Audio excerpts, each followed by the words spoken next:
அணை இல்லை. நதியைப் போல நீ உன் தேசத்தில் பாய்ந்து போ, உனக்கு அணை இல்லை. ஏசாயா 23:10. ஏசாயா தீர்க்கதரிசி பல தேசங்களை குறித்து தீர்க்கதரிசனம் உரைத்துவிட்டு முடிவாக தர்ஷீதின் குமாரத்தியை பார்த்து, நதியைப் போல உன் தேசத்தில் பாய்ந்து போ, உனக்கு அணை இல்லை என்று சொல்கிறார். நாமே கர்த்தருடைய நதிகள். தேவனும் ஆட்டுக்குட்டியானவரும் இருக்கிற சிங்காசனத்திலிருந்து புறப்பட்டு வருகிற நதிகள், நமக்குள் இருந்து ஜீவ தண்ணீருள்ள நதிகள் புறப்பட்டு வரும் நதிகள் தேசத்திற்கே பெரிய ஆசீர்வாதமாக இருக்கின்றன. நதியானது தண்ணீரை தேசத்தில் பாய விடாதபடி தடுத்து சிலர் அணை கட்டி தேக்கி வைத்து விடுகிறார்கள். கர்த்தரோ நாம் தேங்கி நிற்பதில் பிரியப்படாமல் பாய்ந்து செல்ல வேண்டும் என்றே விரும்புகிறார்.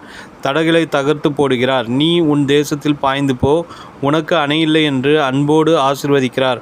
ஒரு குடும்பத்தில் ஒரு சகோதரிக்கு கர்த்தர் சுகமளிக்கிற வரத்தையும் தீர்க்க தரிசன வரத்தையும் கொடுத்திருக்கிறார்.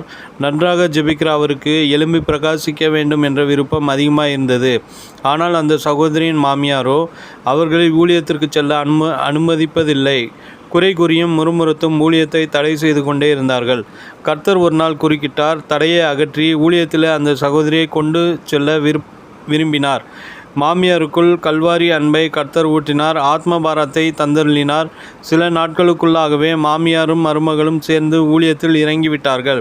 இரட்டிப்பான ஆசீர்வாதம். வயதான மாமியாரின் ஆலோசனைகளும் சகோதரியின் ஆவின் வரங்களும் ஊழியத்தில் மிகவும் பிரயோஜனமாய் அமைந்தன.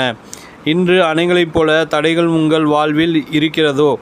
எழும்ப வேண்டிய அளவு எழும்பாமல், பிரகாசிக்க வேண்டிய அளவு பிரகாசிக்காமல் இருக்கிறீர்களோ? தடையாகிய அந்த அணையை கர்த்தர் மாற்ற விரும்புகிறார். வேதம் சொல்லுகிறது, தடைகளை நீக்கி போடுகிறவர் அவர்களுக்கு முன்பாக கடந்து போகிறார். அவர்கள் தடைகளை நீக்கி வாசலால் உட்பிரவேசித்து கடந்து போவார்கள். அவர்கள் ராஜா அவர்களுக்கு முன்பாக போவார். கர்த்தர் அவர்கள் முன்னணியில் நடந்து போவார். மீகா 2:13.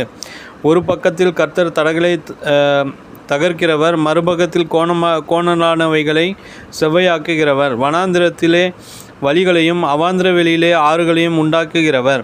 தேவ பிள்ளைகளே, உங்களுடைய வாழ்க்கையிலே அணை குறுக்கிடுவது போல பெரிய தடைகளை காண்கிறீர்களோ? ஏதோ ஒரு வகையில் கட்டப்பட்டிருக்கிற நிலைமையை உணர்கிறீர்களோ? இன்றைக்கு கர்த்தர் பலத்த பராக்கிரமசாலியாக உங்களுக்காக எழுந்தருளுகிறார். உங்களுடைய ஆவிக்குரிய வாழ்க்கையிலே ஒரு விடுதலையும், ஊழியத்திலே ஒரு எழுச்சியையும், ஆத்ம ஆதாயத்திலே ஒரு வேகத்தையும் அவர் தந்தருள்வார். நினைவிற்கு, இஸ்ரவேலின் ராஜாவாகிய கர்த்தர் உன் நடுவிலே இருக்கிறார். இனி தீங்கை காணாதிருப்பாய். செப்பனியா 3:15.